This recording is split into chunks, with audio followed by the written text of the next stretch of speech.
Shalom saudaraku yang dikasihi oleh Tuhan Yesus. Kita bertemu kembali di dalam video pastoral di mana saya ingin membahas sebuah tema tentang ketekunan di dalam doa. Firman Tuhan yang saya ambil pada hari ini yaitu Lukas pasal 18 ayat 7. Demikianlah firman Tuhan, dan tidakkah Allah akan membenarkan orang pilihannya yang siang malam berseru kepadanya? Dan adakah ia mengulur-ngulur waktu sebelum menolong mereka? Tuhan Yesus menceritakan sebuah perumpamaan untuk mengajarkan supaya kita bertekun di dalam doa. Di dalam sebuah kota ada seorang hakim yang tidak takut akan Allah dan tidak menghargai seorang pun.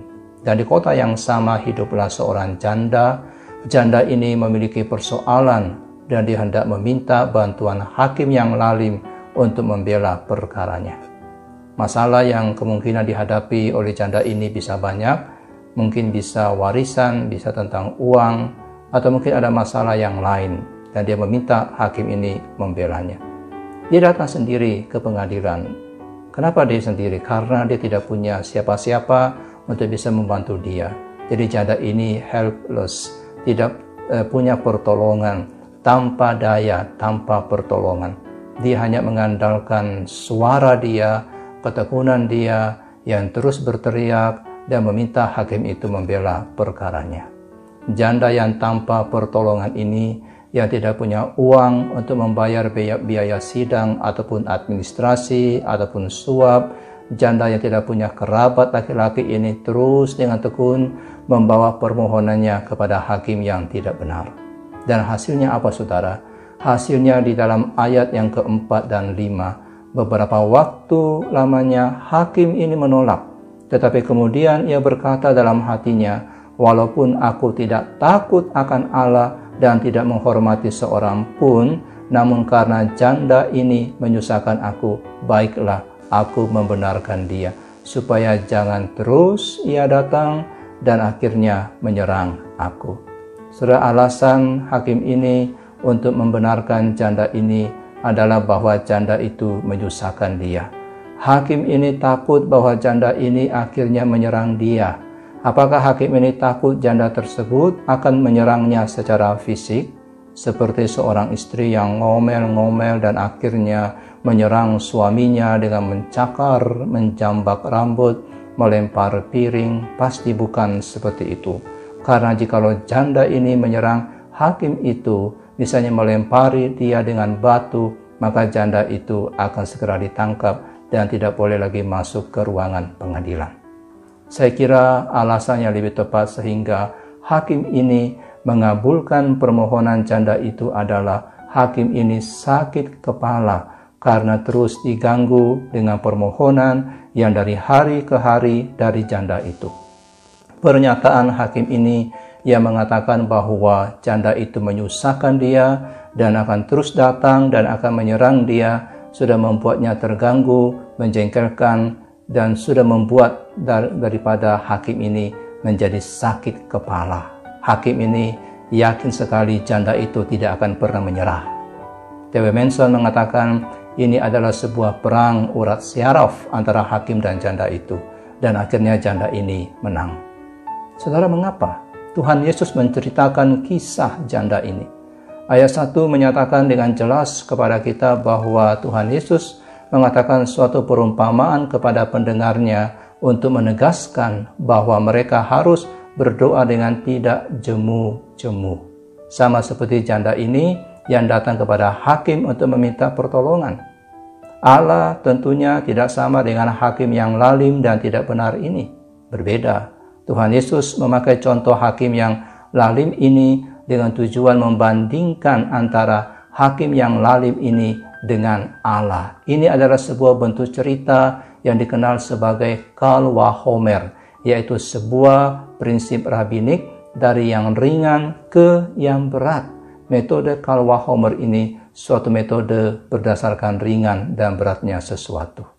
Jika sesuatu yang lebih ringan itu benar, maka yang lebih besar harusnya juga benar. Contohnya adalah ketika Tuhan Yesus mengatakan, jika kamu yang jahat tahu memberi pemberian yang baik kepada anak-anakmu, apalagi Bapamu yang di surga, Ia akan memberikan yang baik kepada mereka yang meminta kepadanya. Jadi jika kita yang jahat ini tahu bagaimana melakukan yang baik kepada mereka yang dekat dengan kita, ini adalah bagian yang ringan yang sedang diperbandingkan, maka lebih lagi Allah akan melakukan yang baik, itu bagian beratnya. Jika hakim yang lalim ini yang tidak benar, yang bisa disuap saja, mengabulkan permohonan dari janda yang tekun itu, apalagi Allah, betapa lebihnya Allah, Dia akan mengabulkan permohonan dari orang yang tekun. Jikalau janda ini dipenuhi keinginannya oleh hakim yang lalim, maka betapa lebihnya Bapa yang mengasihi kita. Janda ini tidak punya hubungan kerabat atau saudara dengan hakim yang lalim, tapi ketekunannya itu membuahkan hasil. Maka betapa lebihnya lagi antara kita dengan Allah. Setelah hubungan kita dengan Allah adalah hubungan antara anak dengan Bapa. Allah memperhatikan kita karena kita adalah miliknya, dan ketika umatnya berseru siang dan malam, maka Allah akan memberikan pertolongannya. Hakim lalim ini mendengarkan seruan dari janda ini dengan alasan yang salah, karena dia dibuat pusing, dan supaya janda ini cepat-cepat pergi dari dirinya dan tidak mengganggunya lagi. Tapi Allah ketika mendengarkan seruan saudara, bukan karena kita sudah membuat pusing Allah. Allah mendengarkan saudara karena Dia mengasihi saudara. Hakim bertindak untuk janda itu demi kepentingan pribadi si hakim. Tapi Allah bertindak atas diri kita, atas persoalan kita, karena Allah mengasihi kita. Tuhan Yesus mengatakan dalam ayat yang ke-7, tidakkah Allah akan membenarkan orang-orang pilihannya yang siang malam berseru kepadanya? Dan adakah Ia mengulur-ngulur waktu sebelum menolong mereka? Jikalau sudah tiba waktunya, Allah tidak akan mengulur-ngulur waktu untuk memberikan pertolongan kepada saudara.